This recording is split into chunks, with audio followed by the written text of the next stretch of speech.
500 और 1000 के नोट बंद होने के बाद में सभी में एक चिंता थी, एक परेशानी थी कि कहीं ऐसा ना हो कि उनका पैसा डूब जाए। बैंक बंद रहे, एटीएम बंद रहे, लेकिन अब बैंकों में लाइन लगी हुई है, लोग पैसा जमा कर रहे हैं। एटीएम अभी बहाल नहीं हुए हैं, कई एटीएम बंद हैं, कई एटीएम पर पैसा नहीं पहुंचा है, कई जगह ख़त्म हो गया है। कई तरह की समस्याएं तो हैं, लेकिन सवाल ये है कि ये 500 और 1000 के नोट बंद हुए हैं, इसका कैसा असर होगा समाज पर, कितना फ़ायदा होगा और क्या वाकई ये जो निर्णय है ये देश हित में है। बाज़ार की इस वक्त क्या स्थिति है, बाज़ार किस तरह से लड़ रहा है, किस तरह की परेशानियों से दो चार हो रहा है, इस पर बातचीत करने के लिए हमारे साथ मौजूद हैं रमेश चंद्र जी खंडेलवाल, जो अध्यक्ष हैं Ahilya chambers of commerce and industry के। हमारे साथ में राजेश अग्रवाल जी हैं, जो फॉरेन ट्रेड डीलर हैं, और हमारे साथ मौजूद हैं ईश्वर बाहेती, जो एसोसिएशन ऑफ इंडस्ट्री से हैं, इंडस्ट्रियलिस्ट हैं। इन सब से हम बातचीत करेंगे, लेकिन उसके पहले हम आपको दिखाते हैं किस तरह से बैंक्स में लाइन लगी हुई है, लोग पैसा जमा कराने के लिए वहाँ पर लगे हुए हैं, लेकिन कई जगह एटीएम बंद हैं, कई जगह एटीएम में लाइन लगी है लेकिन पैसा नहीं है। आइए देखते हैं दृश्य। चारों ओर नोटों की चर्चा चल रही है, हर कोई नोट जमा करने में लगा है, लेकिन जब लोगों को नोटों की सबसे ज्यादा जरूरत है तब हमेशा काम आने वाले एटीएम ही उनका साथ नहीं दे रहे हैं। तस्वीरें पूरे इंदौर की हैं। सभी लोग इधर से उधर एटीएम से पैसे निकालने के लिए भटकते रहे। आपकी टीवी स्क्रीन पर 6 स्थानों की तस्वीरें हैं और सभी जगह एटीएम बंद है। ऐसे में लोग बैंकों के बाहर ही नोट के लिए लाइन लगाते दिखाई दिए।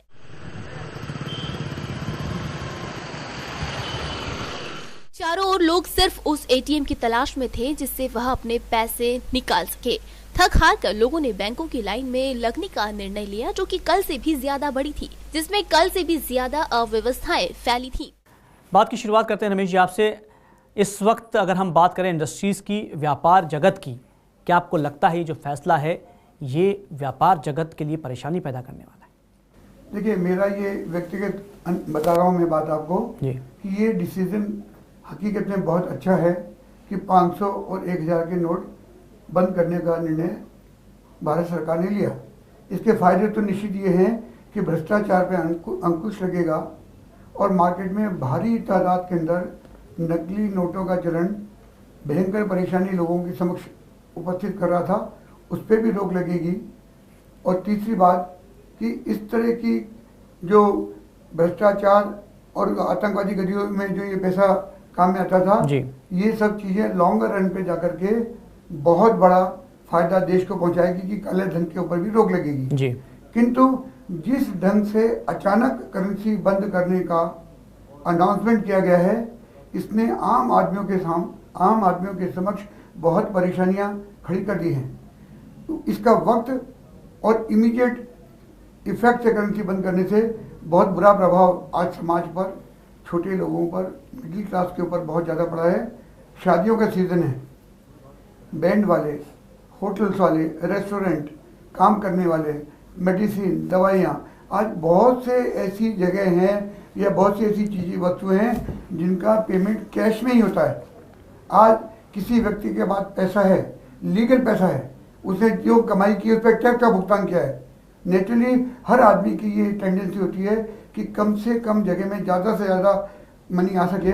लोगों के पास 500 1000 के नोट थे, आज वो बेचारे भुगतान करने में असमर्थ हैं। जी, घर में काम करने वाले आदमी हैं जो रोज़ कमाते हैं और रोज़ खर्च करते हैं। आज उनके पास 500 का नोट है, वो बैंक में जाता है, 6 घंटे 8 घंटे लग रहे हैं, किसी बैंक में रुपया नहीं है, लौट के वापस आना पड़ता है। ऐसे लोगों को कितनी परेशानी हो रही है, दवा नहीं मिल रही है। कुछ लोग व्यापार व्यवसाय के लिए अपने शहर से बाहर गए हैं, होटल में ठहरे हुए हैं, पता लगा करेंसी बंद हो गई है। रमेश जी, आप जो कह रहे हैं बिल्कुल सही है कि लोग परेशान हैं। क्या आपको लगता है कि ये परेशानी बहुत छोटी है उसकी तुलना में? काला धन जो लोग रख कर बैठे हुए थे, जो जाली करेंसी के जालसाज थे, जो देश की अर्थव्यवस्था को चौपट कर रहे थे, उनसे निपटने के लिए बहुत ज़रूरी था। यदि समय दिया जाता तो जो जालसाज लोग हैं, जो फेक जो करेंसी का उपयोग कर रहे थे, वो सतर्क हो जाते। काला धन के लोग जो हैं वो अपना पैसा कहीं ना कहीं एडजस्ट कर देते।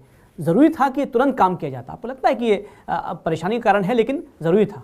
देखिए, जैसे आपने कहा कि यदि समय देते तो जालसाज जो सक्रिय रहते। चलिए, आपकी बात में मानता हूँ, आज अचानक बंद किया तो आपने देखा होगा सराफा मार्केट्स में कितनी भीड़ लगी, लोगों ने गोल्ड परचेज किया। बॉम्बे में 51,000 रुपये प्रति 10 ग्राम तक सोना बिक गया जी।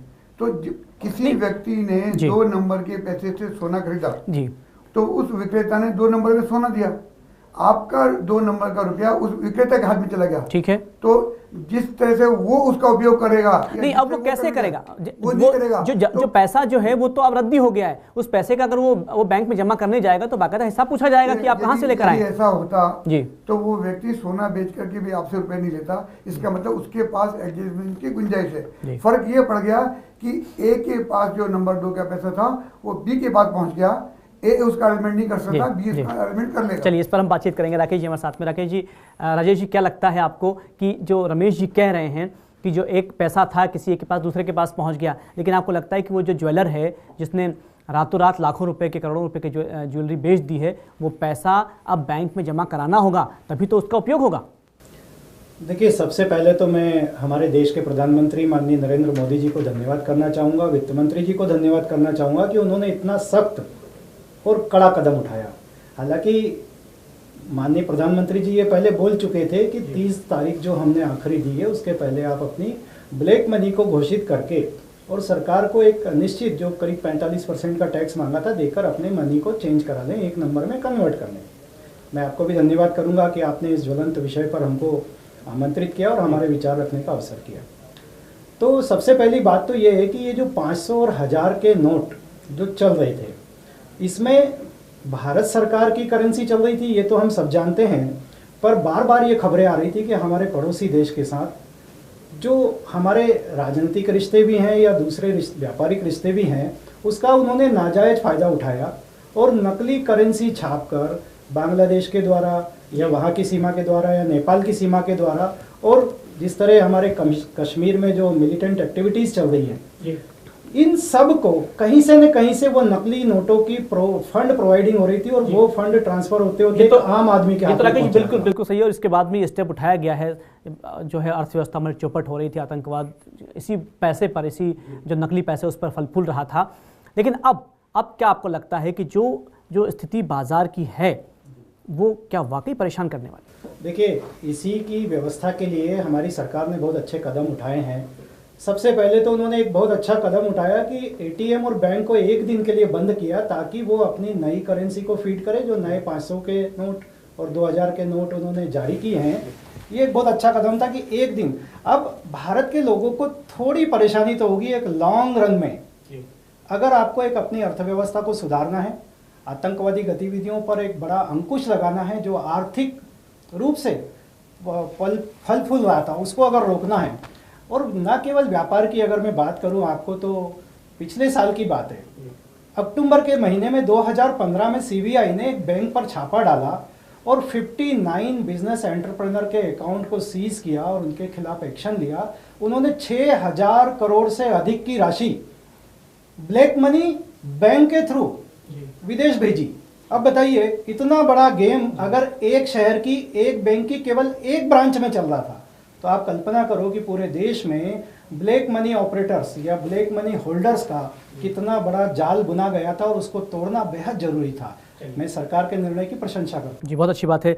ईश्वर जी, एक इंडस्ट्रियलिस्ट इस फैसले को किस नज़र से देखता है? देखिए, सरकार ने जो फैसला लिया है वो तो उचित है ही, पर इसके साथ अब जो छोटी मुद्रा के बजाय बड़ी मुद्रा चलन में आ रही थी और उसके कारण एक समानांतर व्यवस्था चलती जा रही थी। हर आदमी के पास, वो व्यक्ति यदि 2000 रुपये महीना कमा रहा है या जो भी कमा रहा है, उसके पास भी 500 और 1000 के नोट में बचत करने की आदत है। तो ये हो सकता है कि 1-2 दिन किसी व्यक्ति को परेशानी करे। लॉन्ग टर्म इसके इफेक्ट अच्छे आने वाले हैं। जो भी ब्लैक मनी से एक समानांतर व्यवस्था चल रही थी उस पर इससे अंकुश लगेगा और भ्रष्टाचार का कई पैसा कई जगह जो इकट्ठा किया हुआ है शायद वो अब निरर्थक हो जाएगा, उसकी कोई वैल्यू नहीं रहेगी। वो तो रातों रात निरर्थक हो ही गया, रद्दी हो चुका है वो। बिल्कुल सही कह रहे हैं आप। क्या लगता है आपको कि इंडस्ट्री इस तरह से प्रभावित होगी इस फैसले से? किसी तरह का कोई आर्थिक नुकसान होगा उसको? इसमें इतनी जल्दी कुछ भी इफेक्ट नहीं आ सकता है, थोड़ा टाइम लगेगा इसको समझने के लिए कि जो बड़ी कंपनियां हैं, अब जैसे कार वाली कंपनी है, कार मैन्युफैक्चरिंग, ट्रक मैन्युफैक्चरिंग, उनको तो कोई समस्या आना नहीं है, वो सब लोगों का पूरा वाइट मनी में ही काम होता है। छोटे मैन्युफैक्चरर को ज़रूर थोड़ा बहुत जो एडजस्टमेंट होता था, उसको हम वो नहीं कहते हैं, एडजस्टमेंट करते थे लोग, और उसके कारण थोड़ी बहुत तकलीफें भी आती थी और मजबूरी भी रहती थी, दोनों बातें रहती थी। तो उसमें भी अब अंकुश लग जाएगा, तो अपने आप धीरे धीरे सब कुछ ठीक हो जाएगा। और सरकार ने अच्छा कदम उठाया है। इससे एक जो समानांतर व्यवस्था चल रही थी उस पर कहीं ना कहीं रोक लगेगी। चलिए रमेश जी, आपसे पूछना चाहेंगे, जिस ये आतंकवाद के लिए तो निश्चित रूप से घातक है, जो काला धन रखने वाले थे वो रातों रात खत्म हो गए हैं, अब उनके बारे में बात करना मुझे लगता है उचित नहीं है। क्या अब आपको लगता है कि इससे सबसे ज़्यादा प्रभावित प्रॉपर्टी का जो बिजनेस है वो होगा, जो ऐसे प्रशासनिक अधिकारी हैं जो भ्रष्टाचार किया करते थे, घूस लिया करते थे, वो लंबे समय तक अब नहीं ले पाएंगे? किस पर ज़्यादा प्रभाव होगा समाज में? देखिए, निश्चित ही प्रॉपर्टी पर इसका असर होगा और कम से कम 25% की मंदी रियल एस्टेट व्यवसाय में आना लाजमी है जी। बॉम्बे जैसे, लेकिन वो काला धन ट्रांसफर अब नहीं होगा, क्योंकि गवर्नमेंट की गाइडलाइन के हिसाब से जमीन की कीमतें ऊंची होती हैं, कम में रजिस्ट्री होती है, 2 नंबर के पैसे का उसमें उपयोग होता है जी। पर मैं आपका, हालांकि आपने प्रश्न नहीं पूछा है जी, फिर भी मैं एक बात आपके समक्ष लाना चाहूँगा कि इससे सबसे ज़्यादा प्रभावित होने में गरीब तबका और मिडिल क्लास बहुत ज़्यादा अफेक्टेड इसलिए होगा जी कि ये जिनके पास 2 नंबर के पैसे की बहुतायत थी वो आज मैक्सिमम लग्जरियस लाइफ जीते हैं। एक कार की जगह 4-5 गाड़ियाँ हैं, घर में एक की जगह 4-5 नौकर हैं, महंगा कॉस्मेटिक यूज़ करते हैं, महंगा स्प्रे यूज़ करते हैं जी। और 5 स्टार होटल में ठहरते हैं और महीने में 15 दिन रेस्टोरेंट में खाना खाते हैं जी। आज आपके जाके देखिए, किसी भी शहर के रेस्टोरेंट के अंदर कौवे उड़ रहे हैं आज। तो गरीब को नुकसान कैसे होगा? काम नहीं मिल रहा है उसको, काम नहीं मिला है, तो इससे एक परसेंटेज तक अनएम्प्लॉयमेंट जनरेट। लेकिन कब तक होगा रमेश जी, वो कब तक होगा? सप्ताह भर, 10 दिन, 12 दिन? इसका इफेक्ट जो है, आपने कहा कि जिन लोगों के पास नंबर 2 का पैसा ज़्यादा है वो इतने शातिर होते दिमाग के भी, आज मार्केट में लेबर कॉन्ट्रैक्टर सप्लायर्स हैं जी। आज किसी के पास 1 करोड़ रुपए का 2 नंबर का पैसा है, वो मार्केट से लेबर हायर करके वो लेबर को 300-350 रोज मजदूरी मिलती है, वो यहाँ पर उसको 400 रुपये देगा और हर बैंक में लाइन लगाएगा 4000 तक के नोट कन्वर्ट कराने के लिए। सोच समझेगा कि 10% में उसकी करेंसी कन्वर्ट हो जाएगी और यही हो रहा है। आपने जो कहा कि बैंकों में लाइन लगी है, उस बैंक में जो लाइनें लगी हैं हर बैंकों में, उसमें 50% से अधिक धंधेबाज लोग लगे हुए हैं, जो एक आदमी 3-3, 4-4, 5 बैंक में जा रहा है। लोग जो रोज मजदूरी करते हैं, जो मिडिल क्लास का आदमी सर्विस करता है, वो बेचारा बैंक में जाने की अभी हिम्मत ही नहीं कर रहा है रश दे करके और अवांछित तत्व लाइन में लग करके। ये आपने रमेश ये प्रश्न जो उठाया, राकेश जी आपसे पूछना चाहूँगा, ये वाकई एक संवेदनशील प्रश्न है और इस पर प्रशासन की, सरकार की निगाह होनी चाहिए। रमेश जी ने जो कहा है कि जो लाइन लगी हुई है उसमें अधिकतर खरीदे हुए लोग हैं, वो इंडस्ट्रीज, वो काले धन के लोग जिनके पास खूब सारा पैसा है, वो पैसा देकर उन्होंने अपने लोगों को लगाया हुआ है। आपको लगता है तो इस पर विचार किया जाना चाहिए? मैं इस बात से पूरी तरह सहमत इसलिए नहीं हूँ कि ये फैसला जो सरकार ने अचानक लिया था, किसी को कानो कान खबर भी नहीं थी और भारत में 500 और 1000 के नोट का चलन एक आम प्रचलन में था और कोई भी व्यक्ति क्राइम को देखते हुए भी ये सेफ्टी चाहता था कि वो कम से कम करेंसी अपने पास रखे, तो उसमें 500 और 1000 का नोट उसको एक सहायता प्रदान करता था। आज चेन लूटने वाले या बैग लूटने वाले महिलाओं के या किसी गाड़ी में आने जाने वाले लोगों को लूटने की भी घटनाएं अखबारों में छपती रहती है। तो एक आम आदमी को ये सपोर्ट था उस नोट से कि मैं इसको रखूंगा, तो भारत सरकार ने उसके लिए बहुत अच्छे निर्णय लिए हैं। ऐसा कुछ नहीं है।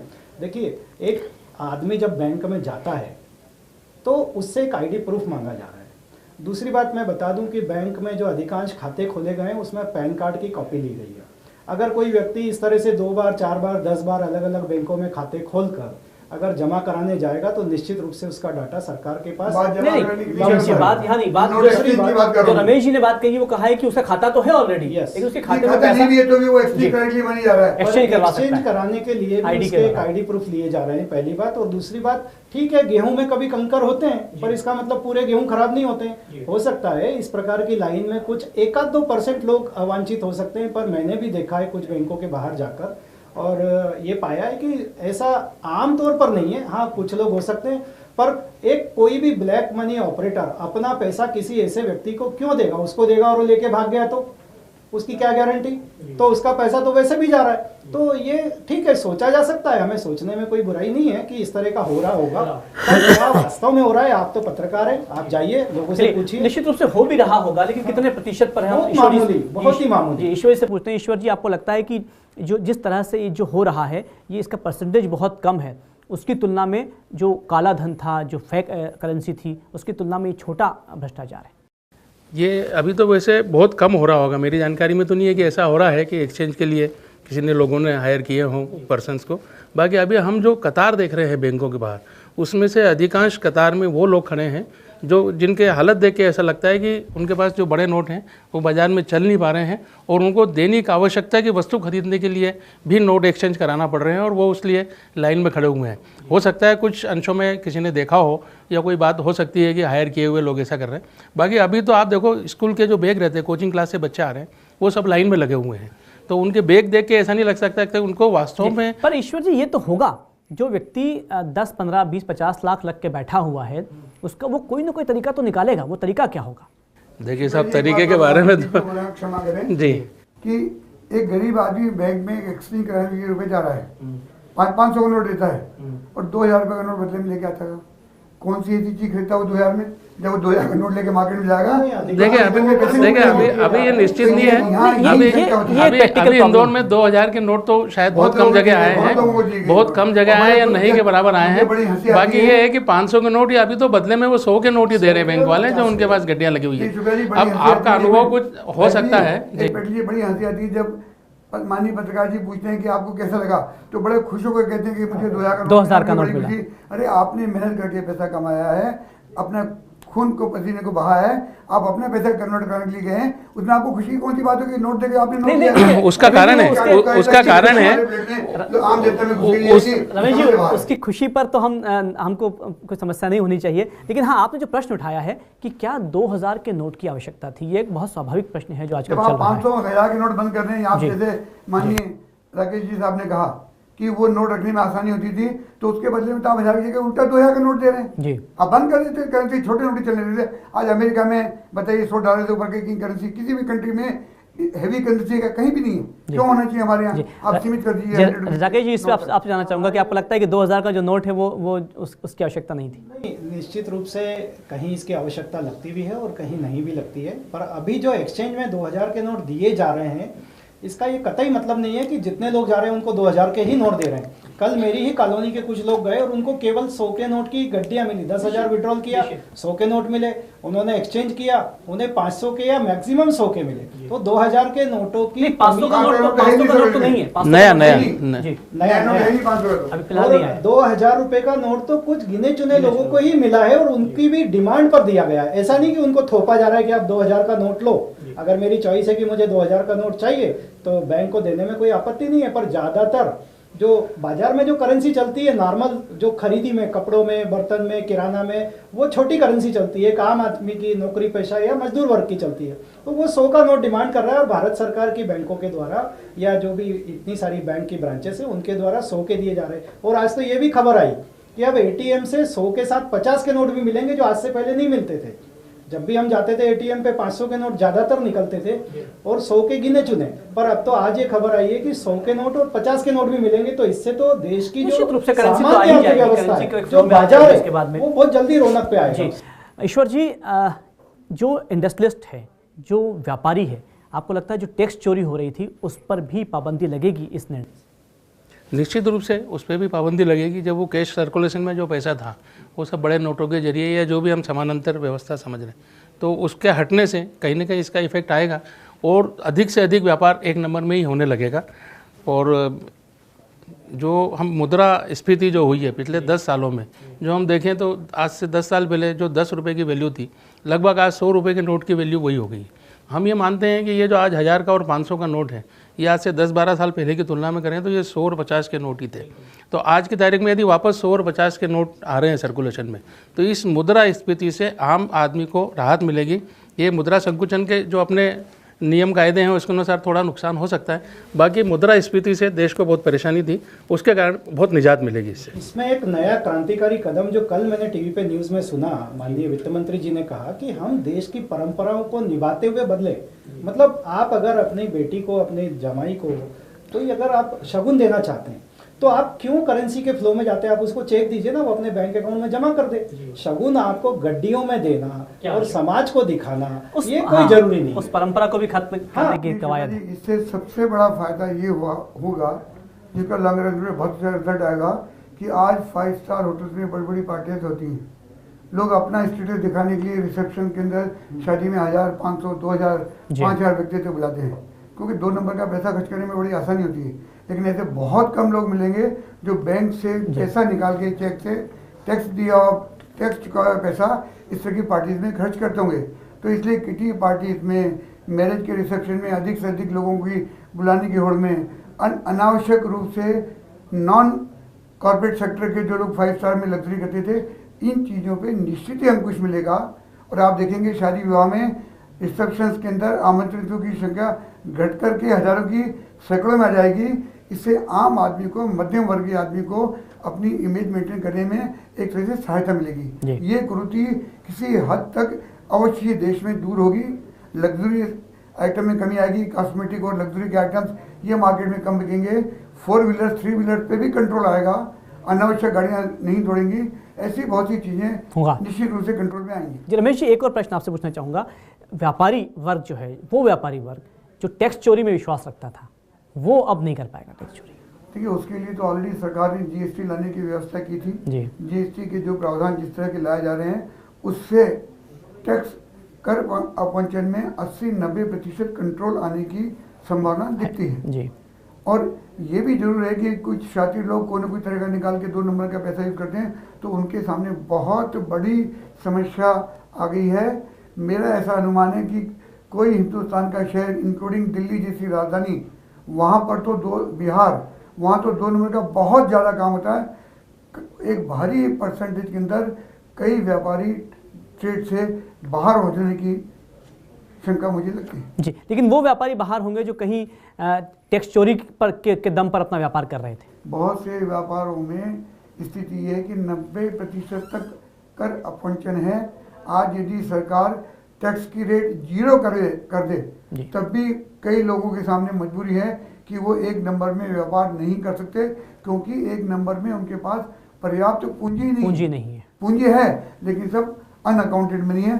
तो ऐसे लोगों को निश्चित बहुत नुकसान होगा और देश को उसका फायदा मिलेगा। और निश्चित ही कई चीज़ों की कीमतें घटेंगी, लेकिन फिलहाल खाद्य वस्तुओं की आपूर्ति घटेगी क्योंकि करेंसी का फ्लो कम है, और कुछ चीज़ों की कीमतें निश्चित रूप से बढ़ेंगी। कुछ चीज़ें मार्केट में मिलेगी नहीं, और आम आदमी को, मध्यम वर्गीय परिवार को 2-3 महीने के लिए एक्स्ट्रा दिक्कत, एक्स्ट्रा तकलीफ उठाना पड़ेगी, ऊंची कीमतें चुकाना पड़ेगी। राकेश जी, हवाला व्यापार का क्या हो? जी देखिए, ऐसा है, भारत में हवाला इलीगल माना गया है और एक पैरेलल करेंसी फ्लो जिस प्रकार से किया जाता है हवाले के माध्यम से, ये हमारे देश के अंदर भी होता है और अंतर्राष्ट्रीय स्तर पर भी बहुत होता है।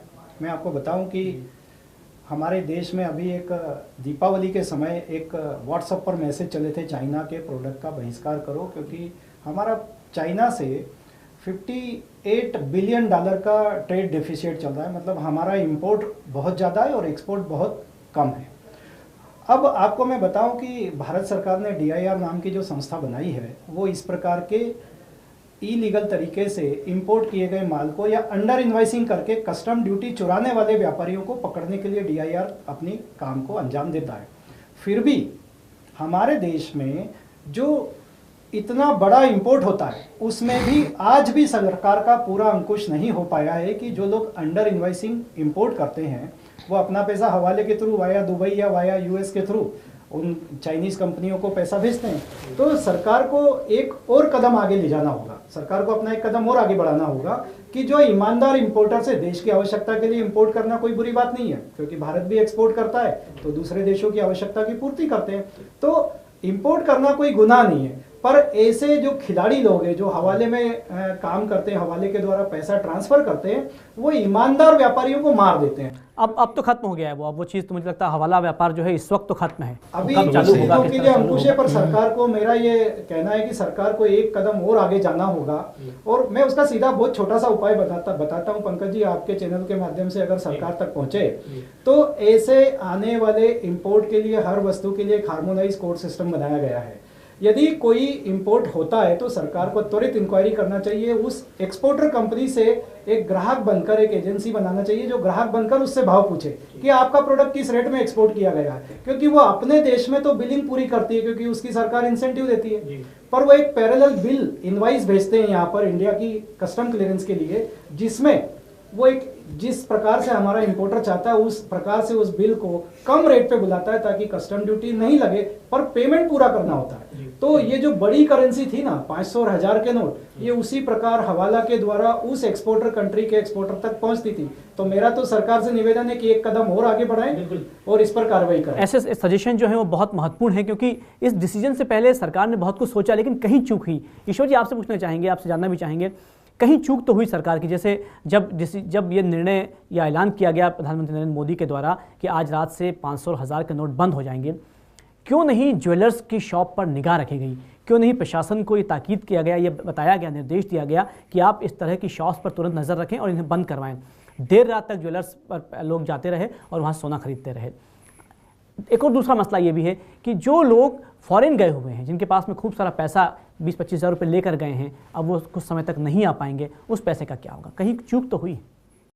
देखिए, जिन लोगों के पास जैसे आपने बताया 20-25 हज़ार रुपये बाहर गए हुए हैं, तो उनको तो एक्सचेंज की सुविधा भी सरकार ने दी है और उसके साथ ही वो अपने अकाउंट में पैसा 31 दिसंबर तक 30 दिसंबर तक जमा कर सकते हैं विदेशों में। तो वो शायद यदि वो आते हैं तो यहाँ पे भी जमा कर सकते हैं या कहीं भी बैंक में जमा करने की उनको छूट है। इस बारे में हमको भी जानकारी नहीं है कि यदि वो भारत का पैसा किसी बाहर के किसी बैंक में जमा होता है, वो तो आइडिया नहीं है कि ऐसा होता है कि नहीं होता है। और जहाँ तक सवाल है कि रोज़मर्रा की चीज़ों पे जो फ़र्क पड़ने वाला है, मेरी मंडी के व्यापारियों से भी बात हुई है, थोड़े दिन उनको तकलीफ़ पड़ने वाली है क्योंकि जो भी किसान सामान लेके आते थे, अनाज वगैरह, उनको नगद पैसा मिलता था और वो अपनी ज़रूरत की चीज़ें उससे खरीदते हुए चले जाते थे। अब ये हो गया है कि उनको भी अकाउंट में ही पैसा जाएगा, तो उनकी थोड़ी समस्या थोड़े दिन के लिए आएगी। उसके बाद तो उनके पास भी ATM होंगे और वो सब वहीं पैसा निकाल लेंगे और वो अपना सब काम कर लेंगे। तो कोई भी बदलाव जब होता है तो उसका इफेक्ट होता है और थोड़े दिन बाद वो समस्या, क्योंकि एक अच्छा कदम है इसलिए इसकी समस्या थोड़े दिन रहेगी, धीरे धीरे ठीक हो जाएगा। क्योंकि समय चूंकि कम है। बात का जवाब देना चाहूँगा। आपको ज्ञात होगा कि पूरे मध्य प्रदेश में 2 दिन के लिए मंडियाँ बंद की गई ऑफिशियली मंडी सेक्रेटरी द्वारा, क्योंकि मंडी में परिपाटी है कि किसान जो भी उपज लेकर जाता है उसका निदान कैश में पेमेंट होता था। 2 दिन मंडी बंद करें तो जो किसान उस दिन मार्केट में माल लेकर के आया था और उसको पेमेंट नहीं मिला, उसमें छोटा उनकी कितनी तकलीफ हुई है, कितना उनका नुकसान हुआ है, उसका कितना बड़ा नेशनल लॉस हुआ है। वो आप आंकड़े थे, सब्जियां पेरिशेबल होती है, 24 घंटे नहीं रुक सकती, कितना लोगों का नुकसान हुआ है। उसके बाद एक गुनहगार को फांसी पे चढ़ाने के पहले भी उसकी अंतिम इच्छा पूछते हैं। सरकार कहती है कि 100 गुनहगार छूट जाएं पर एक बेगुनाह को सजा नहीं मिलनी चाहिए। तो वही मेरा कहना है कि अचानक बोलना कि हम करेंसी का चलन बंद करते हैं, यह उचित नहीं है। करेंसी बंद की बहुत अच्छा किया, फायदा मिलेगा, पर समय देने आवश्यकता था। समय देने से सरकार ने जो सोचा वैसा नुकसान नहीं होता, मुश्किल से कोई 5-10% का मैनिपुलेशन होता, बाकी उनके उद्देश्य की पूर्ति हो जाती, पर आम आदमी सफर नहीं करता। जी संक्षेप में विषय में वो उसको कंप्लीट कर दूं जो ईश्वर भाई तक पहुंचा था कि ऐसे अनेक माता पिता हैं हमारे देश में जिनके बच्चे या तो विदेशों में जॉब कर रहे हैं या एजुकेशन के लिए गए। मेरा खुद का बेटा अमेरिका में है और जब वो पिछले दिसंबर को आया था और जब जा रहा था तो मैंने उसे 10,000 रुपये दिए थे कि भाई एयरपोर्ट पे कुछ खाना पीना हो, खर्चा हो, तो उस 10,000 रुपये का उपयोग कर ले। उसके पास 8,000 रुपये, कल उसने मुझे फ़ोन किया कि पापा मेरे पास 8,000 रुपये बच गए। अब वो तो आएगा नहीं, सरकार ने जो लिमिट दी है 30 दिसंबर तक की, उसके बाद 31 मार्च आखिरी दी है। तो मेरा बेटा अगर अगले साल आएगा तो वो तो जो छोटी अमाउंट है वो काला धन नहीं है।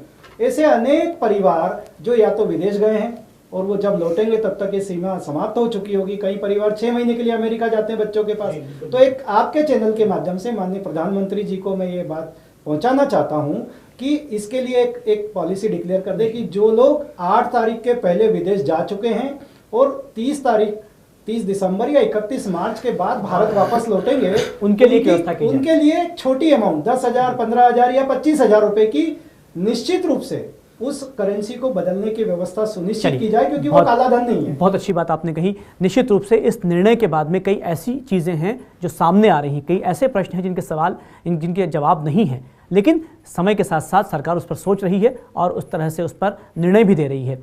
बहुत ज़रूरत है इस निर्णय के बाद में कि हम किस तरह से अपने आप को तैयार करें, क्योंकि काला धन रखने वाले, फेक करेंसी रखने वाले तो अब नेस्तनाबूद हो गए हैं। ज़रूरत है हमें अपने आप को इस स्थिति के लिए तैयार रहने की, क्योंकि देश बहुत अच्छी आर्थिक स्थिति में आने के लिए तैयार है। दबंग न्यूज़ पर फिलहाल इतना ही।